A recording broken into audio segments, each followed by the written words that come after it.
Well, let's return to our main story, the search for 5-year-old Asher King. Hampshire Police saying it's vital that he receives medical treatment today. They're saying that the battery on Asher's feeding tube is about to run out and his condition will become life-threatening unless he's found. He was last seen being wheeled out of a Southampton hospital yesterday afternoon, and it's known that he travelled with his parents on a ferry to France last night. Well, with me now is Anne-Marie Tomczak from BBC Trending, because there's been a great deal of discussion on social media about, well, Asher's life prior to today, but also obviously with the search in mind as well. And Twitter specifically, and the police use of Twitter here. Yeah, police are being really active at using Twitter. So they've issued their appeals there in that press conference, but prior to this point, they were using Twitter and posting quite actively on it with lots of information. Many of these tweets then are being retweeted, they're being shared with lots of other Twitter accounts. So you see there's an example of the feed, the Twitter feed. When you search for a hashtag, find Asher, that's the hashtag that's being used at the moment. That's the police account that they're using that hashtag.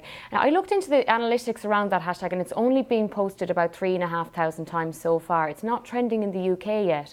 So although people are sharing it, it's building momentum, and perhaps after this press conference it will continue to grow. There are a couple of examples from Hampshire Police's Twitter page. The Twitter handle is @HantsPolice, and they're giving out lots of information there. Please help us find Asher King. We've got a CCTV image, so they're posting CCTV pictures, they're posting stills of Asher so people can recognise him, and lots of information also about this grey coloured Hyundai vehicle, 1800 style CRDI, registration KP60HWK. So Twitter is quite a good way sharing information in nuggets. You've only got 140 characters, but you can distill quite a lot of information within that space. And so these are being shared hundreds of times. If you count them up all together, it'll be thousands of times. I think YouTube is quite interesting in the way it's giving extra insight. Because that gives you a bit more of a sense of him in the recent past as well. It does. Asher's brother Naveed is on YouTube. He describes himself as a vlogger, which is basically someone who does a video diary, like a video log or a blog. And I've had a look at some of his videos online. He was posting throughout the summer. One of his videos is from the 28th of July, and he talks about his brother Asher, and it really gives you a snapshot into family life and what they're like as people.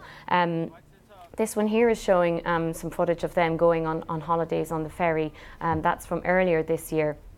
But the particular video I'm talking about now is one that was from July this year, and he talks about his brother, saying how he'd like to go into the shops and buy him a little blue toy car because that's what he really wants.